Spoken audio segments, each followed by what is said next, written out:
All right, last minute potty break, BRB. All right. I think it's necessary. Yeah. So for those of you in our stream, how many people do we have in our stream right now, Aaron? 6. Our whopping 6 viewers, most of which are probably us. This is going to be our second Midwest Esports League show match. We've got a couple of players here, a Protoss and a Terran this time around.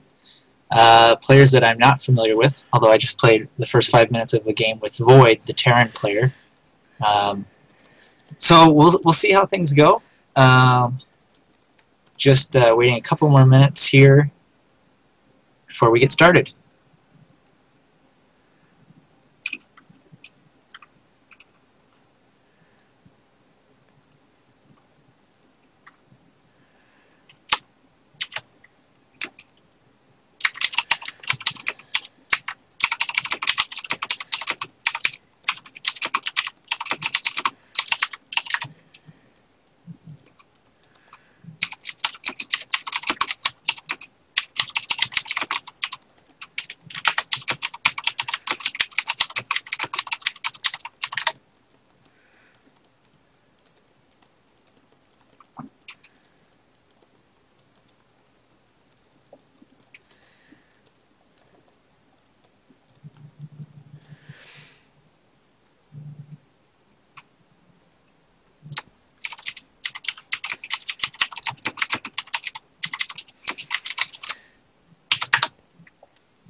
Okie dokie.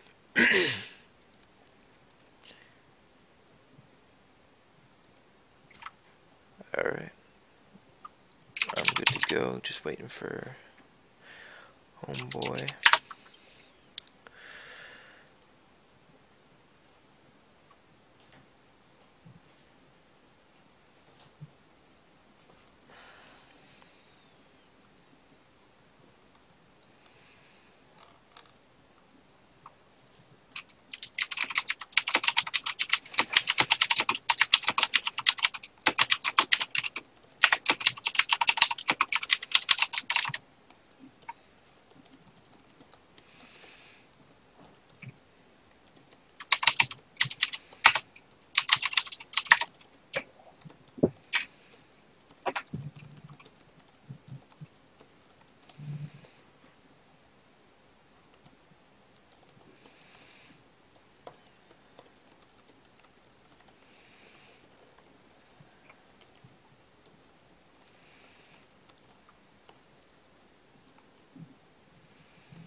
All right, are we ready to go?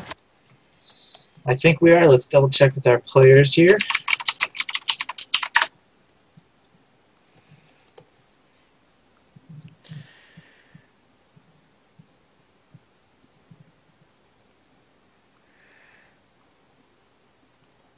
So while we're getting confirmation from the players, we'll just briefly introduce these guys.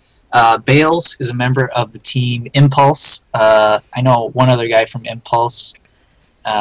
Pretty cool guy. I think they're a pretty high-level team in general, so I would generally have good things to say about them. Obviously not pro, but good players.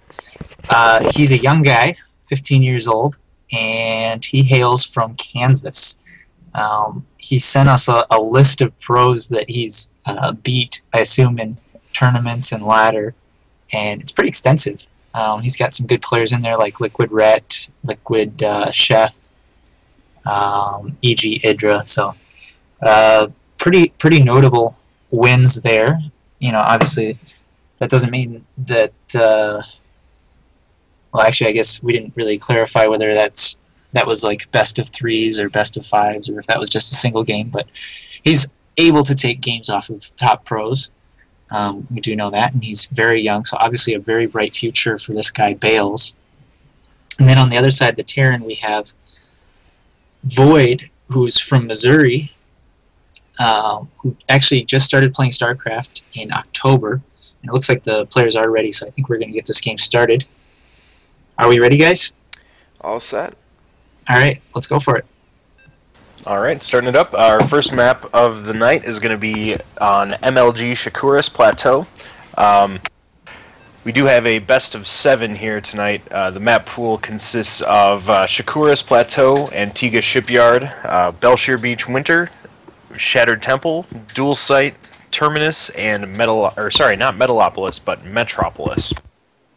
Aha, Metropolis. All right, and in the top right, in the blue, we have the Terran player Void. And in the opposite corner, the bottom left, we have the green Protoss player Bales. So as I was saying about Void, he's only played StarCraft since October, but he's obviously a lot better than me, so a very skilled person. He comes from the Counter-Strike background. For Springfield, for Overland Park. All right, so we got a little bit of regional rivalry here. These guys representing their hometowns. Yeah, definitely. We'll have to see what these players can do, and do have a little bit of lag here from Void. Hopefully this doesn't become a problem. He did mention beforehand that he was having trouble with his hard drive. We'll have to hope that it holds up for these next 7 games. I think we should be okay. We did a couple test games, and he seemed to be doing all right for the most part. We might have an occasional little blip, but we will certainly hope for the best.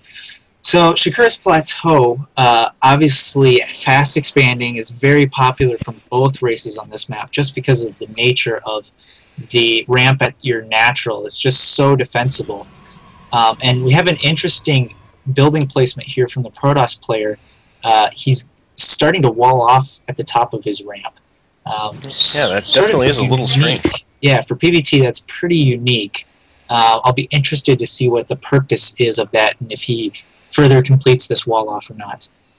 Yeah, that can definitely be a little bit dangerous, especially if there's some kind of concussive shell timing. I mean, granted, it doesn't look like we're going to see that, but, I mean, because there's no gas out of Void yet, but, yeah, a little bit risky there, I think, putting a gateway at the front in a PvT.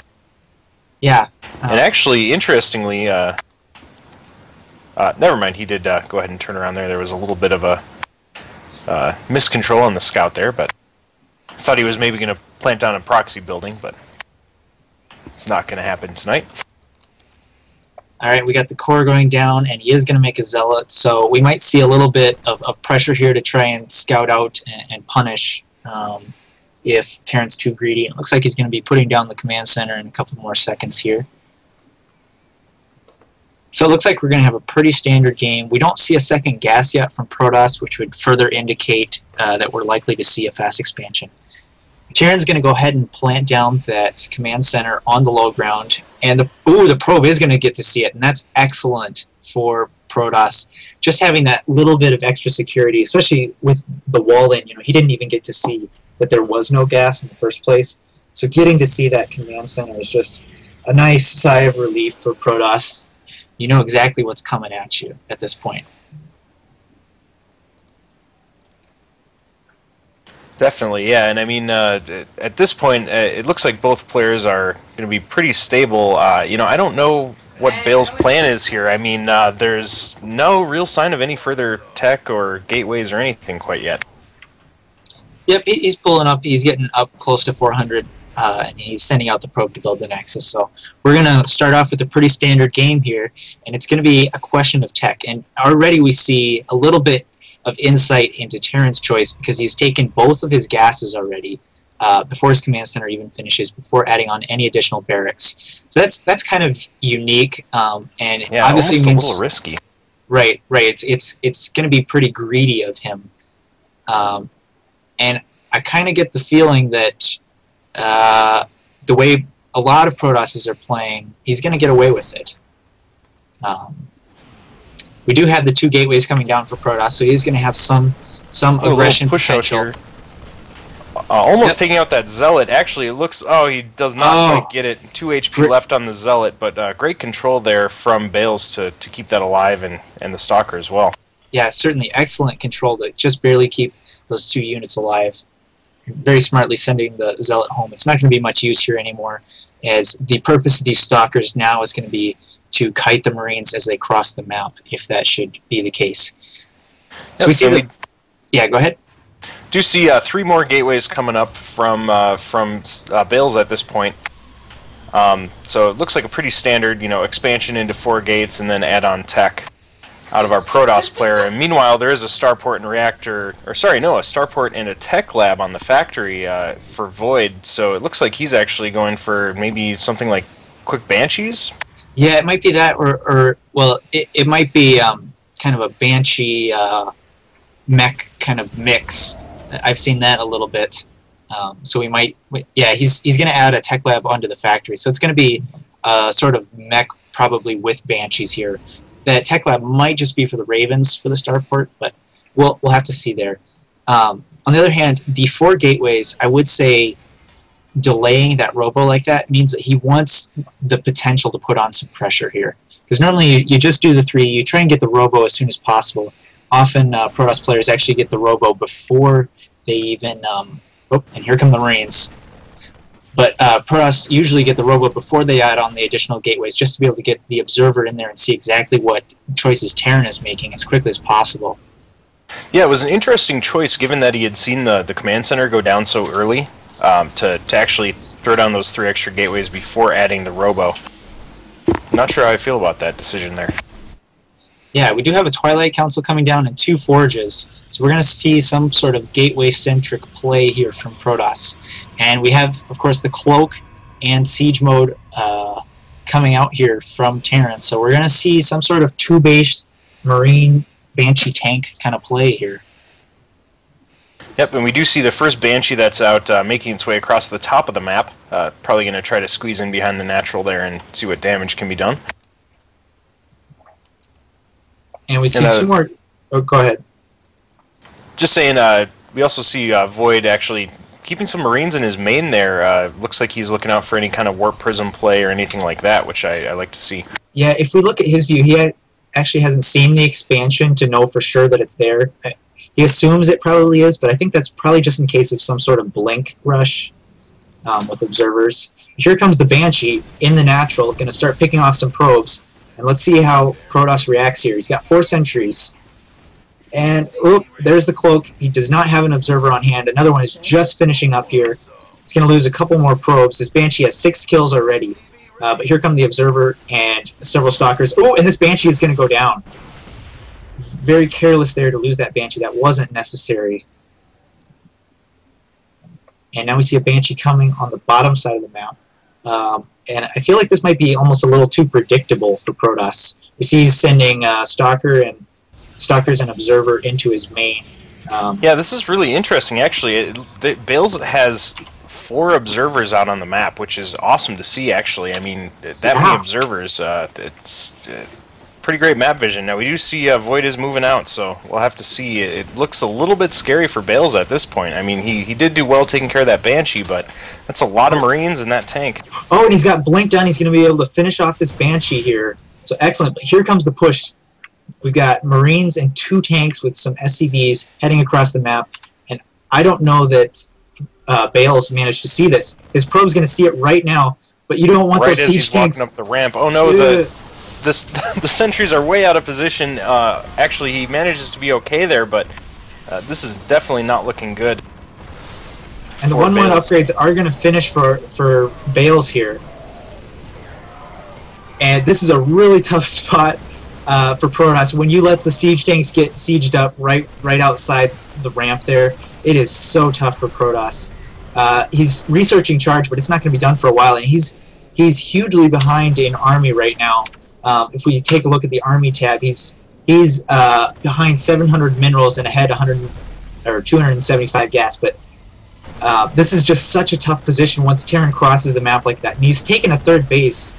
So I don't know if he's hoping to just sacrifice this, slow down Terran as much as possible, and get ahead economically, or what his hope is here. But this is going to be very difficult to push as additional tanks come.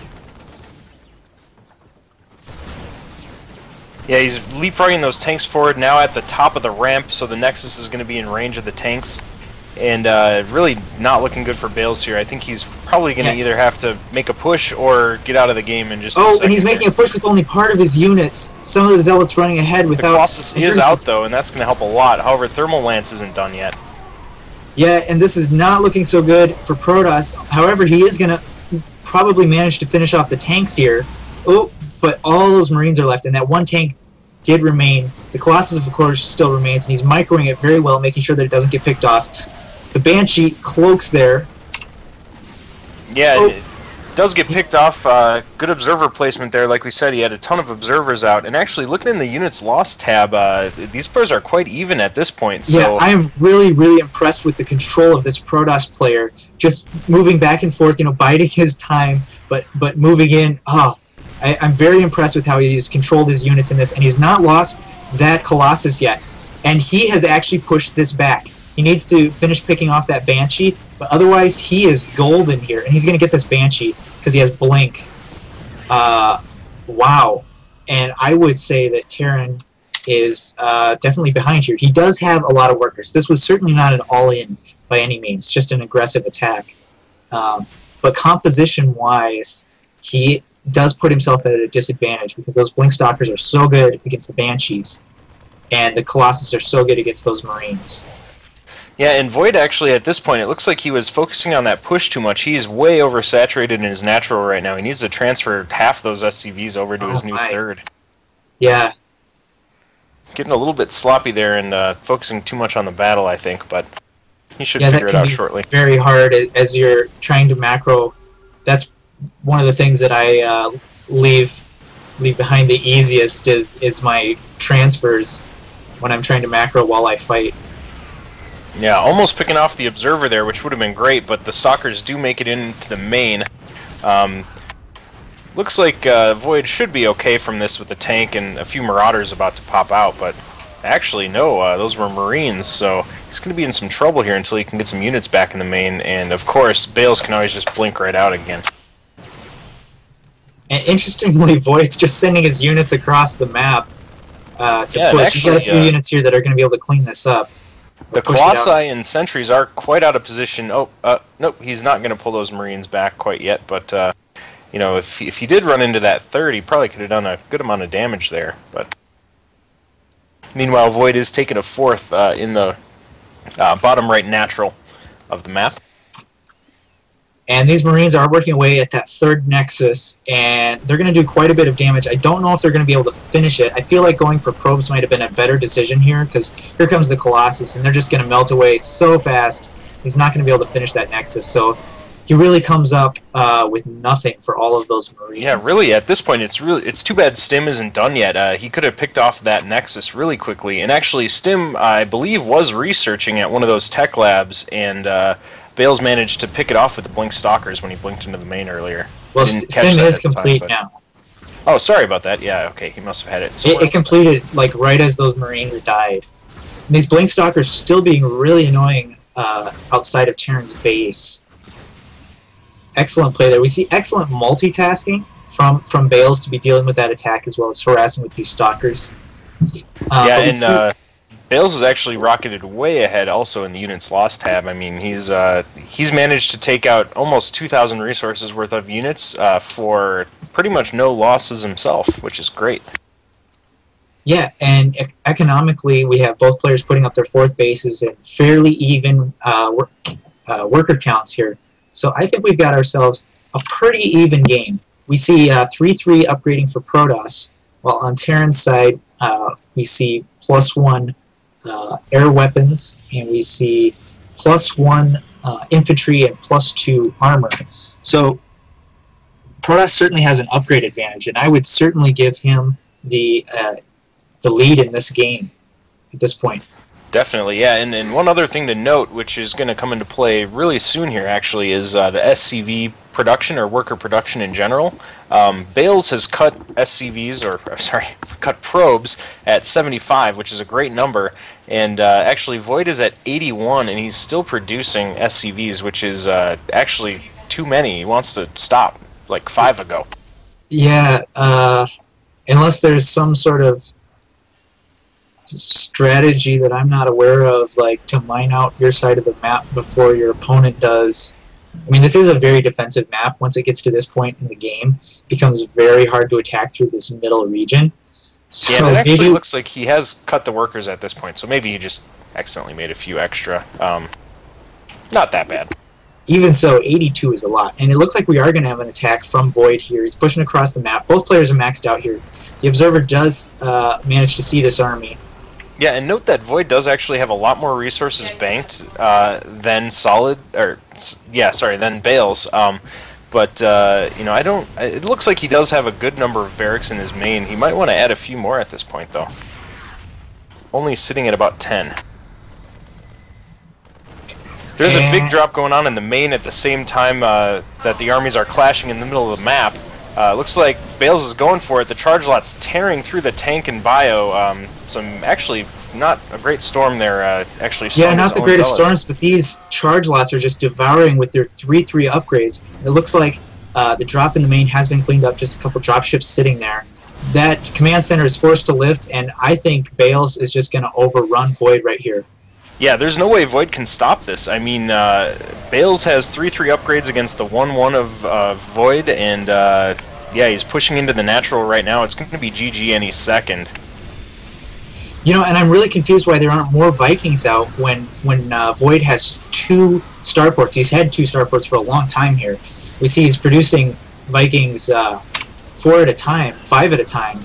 Yeah, I think the problem is he maxed out on bio and tanks, and just ended up without any ghosts, without hardly any Vikings, and only 1 Raven. So I mean, he kind of had a lot of different tech choices available and didn't really employ any of it.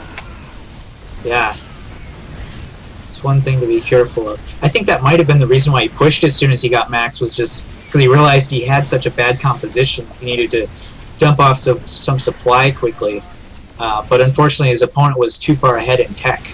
And it looks like this is going to be the end. I think that splitting the map in half and maybe trying some dual-prong drops at the 4th and in the main would have been a better idea in that situation to free up some bio supply, and maybe even just started adding on orbital commands and sacking some workers. And there's the GG. Void gives up. Bales takes game 1. Alrighty, and we're going to be moving into game 2. We do have a loser picks format, and looks like Void. Void calls dual site, which is not a surprising choice, as it's not a very good map for Protoss. You get pretty spread out between your main base and your 3rd as far as drops, and there are just so many wide entrances that force fields are not nearly as effective for that early defense as Protoss would like.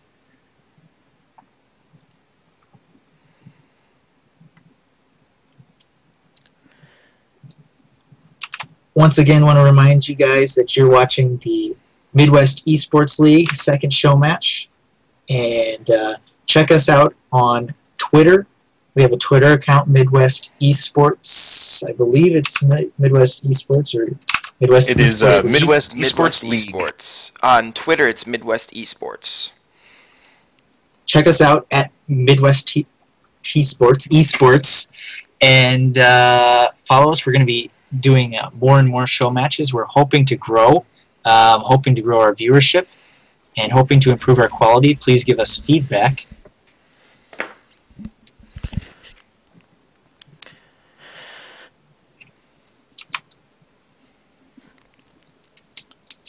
Also, I guess it would probably be a good idea to check to see if this stream quality was okay. We were dropping a few streams there. It definitely was a little bit choppy, so if you could maybe bounce the stream, just take it offline and start it up again, it might clear things up a little. I want to make sure that that is running well. So, of course, it always behaves until we go live. Right? Of course. Okay.